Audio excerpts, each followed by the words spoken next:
We're gonna do a little bit of fried calamari today. I purchased some wild-caught squid tube from a local market, and it was $2.99 a pound. So I have about 1.07 pounds worth. And so I just wanted to show you real quickly how this is done. It's actually pretty easy. And quite frankly, if it's done in a wok, do we still call it calamari? Is it actually Italian? I don't know, but we're gonna do it anyways. Okay, so I have the wild-caught Taiwan squid tube here. And we're just gonna rip this thing right open. This needs to be defrosted. It's actually frozen. So what I'm gonna do is I'm going to put it in. Whoops! Oh, that stuff is pretty slippery.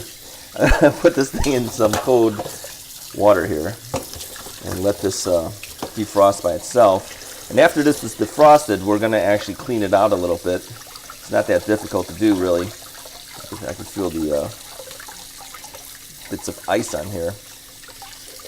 There we go. So we're just breaking off the ice bits that are formed there. Clear that out too. I'm going to open this up. Get some water in there. I'm just using cold water, is not, well, it's actually warming up now, so let's cool that down a little bit. It doesn't take too long, really, to defrost these things. As you can see already, it's pretty much defrosted already. That's pretty quick, actually. So let's rinse this out really good.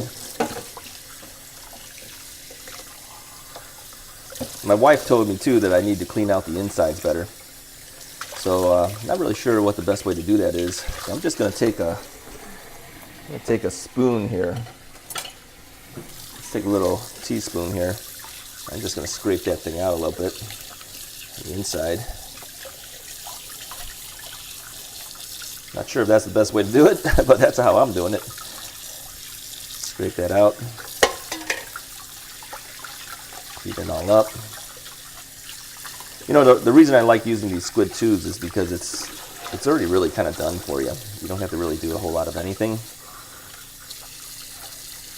And then after you clean it all out, I'm just going to cut it into little rings and then batter it up. I don't know if it's actually the best way to call it battering it up, because it's really not batter. I'm actually going to be using some Panko, which is a Japanese thing. And Panko makes it a lot easier to deal with, and it gives you that crunch. I don't know. Looks okay to me, but again, who knows? So you can see it's already soft and ready to go. Let's see. So I'm pretty much ready. So let's go ahead and shut this thing down here. Let it drain out.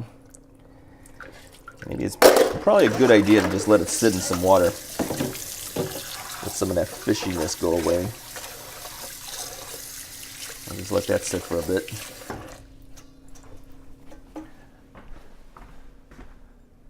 Alright, so I'm just going to cut these into rings. So just, I don't know, maybe, how wide is that? Half an inch? I don't know. It's pretty easy to do. Cut these into little rings like this. So each one of these, of course, opens up into a little ring like that. It's not going to be a whole lot, but it's just me, so I'm okay with it. That's good. Let's do the other one here. Let's do the same thing here. Let's move this out of the way. So it's basic cutting. I mean, it's really how hard is this? And I'm just making them maybe, I don't know, it's a little more than 1/4 inch, but maybe a half an inch. Is that half an inch? I'm bad in measurements, so I really don't know. Good enough. Okay, so we're good. I'll give it a final rinse out, and then we will batter this thing up. I don't actually know if that's actually the best way to call it, battering it up. I don't know what else to call it, but we'll call it that. Okay, this is the Panko breadcrumbs that I'm going to be using to bread the squid with. I guess breading is probably I don't know, is it actually breading? I guess it is actually breading. But anyways, I'm going to use this stuff to actually put on the squid. So we're just going to open this up. We got some extra ones in here. Don't need that. So we got a brand new one here too. Well, we're going to have to cut that open here. So let's go ahead and grab scissors. I need to cut the top of this. I always wonder where to cut. You know, you cut the wrong place, you end up with non-resealable goods if you do that. All right, let's put this thing together now. I grabbed myself an egg. We're just going to break this here. Get rid of that. And wash my hands a little bit here off camera. Let me grab a fork and we're going to break this thing up.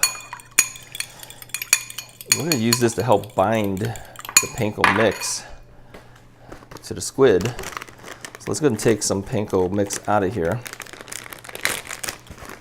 This stuff is good stuff if you can get a hold of some of this at any Asian store. Even a standard grocery store would have this. Just go to the Asian aisle, you'll find it. Close that right back up again for the next time. There we go. I'm going to add a little bit of salt too. I don't put too much, but just a tad. Standard table salt is fine. And let me grab another fork here. And all we're going to do is we're going to put the squid in the egg mix here. We'll just mix this thing right up. So the egg is going to help this stick to the panko mix. There we go. Let's get rid of this. Grab a little plate here. I can put this on. So we're just going to take these rings and put them right in here. You can do several at a time. You don't need to do one at a time. I'm trying my best to avoid touching all this, so I don't have to keep washing my hands here, but it looks like I'm going to have to do that. We'll just mix it up. And you see it's actually binding pretty good. I'm not the cleanest cook. I tend to make a mess, but we can always clean that up a little later. So let's stick that right here. And just keep these separate from each other so they don't stick too much to each other.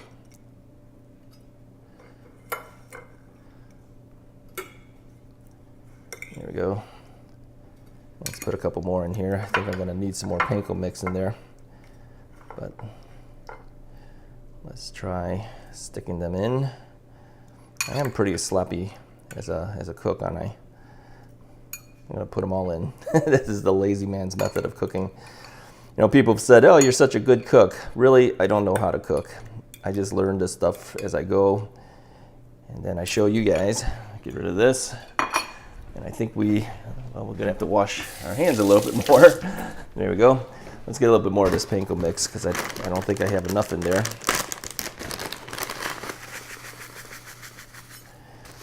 I always feel there's a certain amount of waste. And you don't really use all this stuff really when you're doing this. Close that up again. All right. Let's just use our hands here. Make life a little bit quicker. All right, what do you guys think? Close enough? It's close enough. All right, let's stick these over here. And then as we get this stuff ready, I'll show you the wok that I'm going to actually use. This one actually ripped open a little bit. I'll show you the wok. I use a 22.5-inch wok, which is actually kind of overkill if you think about it, but I like using it because nothing ever comes out of it once you start moving around in there. It's so big. There we go. Let's wash our hands off a little bit here. And this is what it looks like before we get started.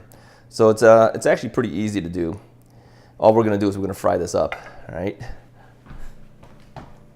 Okay, just for scale, I just wanted to show you how big this wok actually is. I just put it on top of our stove here, and you can see the 22-inch wok is huge. But nothing ever comes out of it. You can stir fry like crazy and nothing comes out. It's so big. But that is the reason why I use something this large. Let's head outside. Okay, I just wanted to show you guys the size of this wok. The wok burner itself is actually one that I purchased on Amazon. It's 65,000 BTUs. That thing is powerful.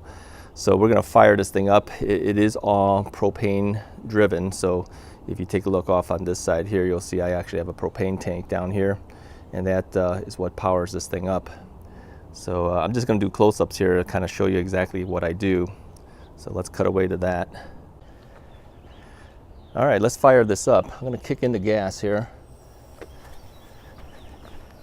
And we'll just start this up with a little bit of flame. Now, I don't think you can really see that too well. You might be able to hear the fire going in there.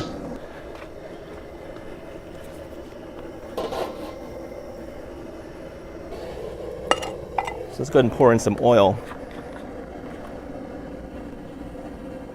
You don't need lots of oil to do this, because again, we don't have too much squid anyways.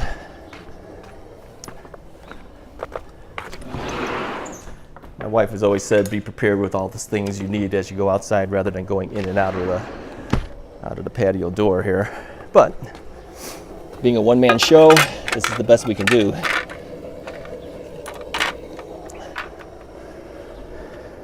So you could test the heat. I'm gonna put one in there just to see where we go, and you can see it actually is already starting to bubble up. So I'm just gonna put them in. These don't need to be in there that long, really. We'll do it in 2 batches. I don't think we have that much space, so we'll do 2 batches here.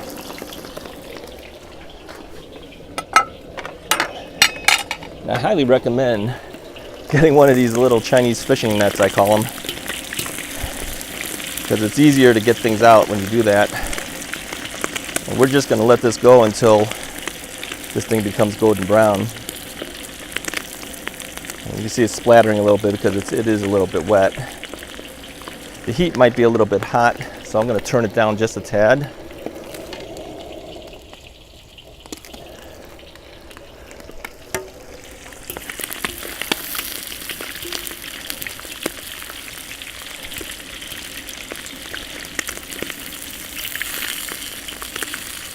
You definitely want to cook these. You don't want to just take them out too quickly.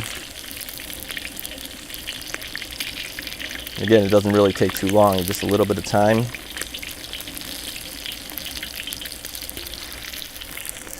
Let's do this.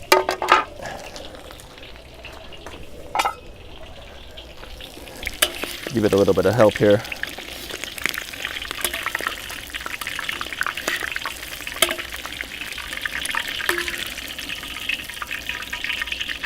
There we go.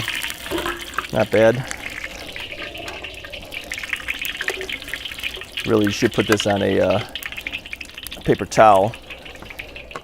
But again, I'm never prepared. Let's put the rest of this in here. Maybe not moving it around so much would be a better thing.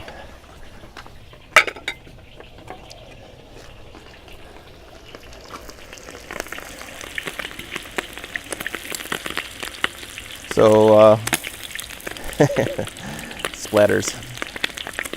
It cooks up really fast. You can see it's actually browning pretty quickly. And again, having the large 22-inch wok, like you said, it's a lot easier. Even if it's splashing around, it's really not getting too far out of the wok.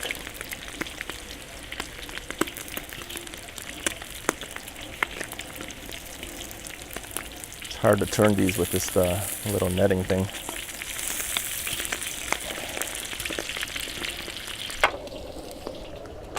I'm gonna grab that spatula one more time.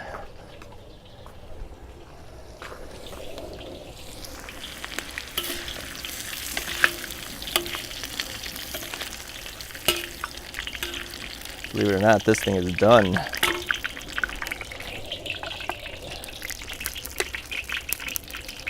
All right.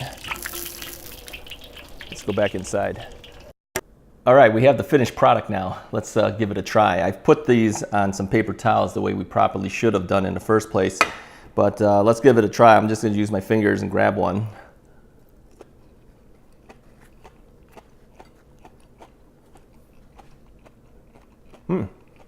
Not bad. Could be crunchier, but it isn't. But it could be better, but not bad. Finish this off here. You guys got to go out and give this a try. It's not that hard. All right, do it better than me. Make sure that panko sticks on there really well so it doesn't look as sparse as it does here. But again, it does pretty good. I've done better in the past, but again, being for YouTube, got to mess up, right? Have a good day. See you guys next time.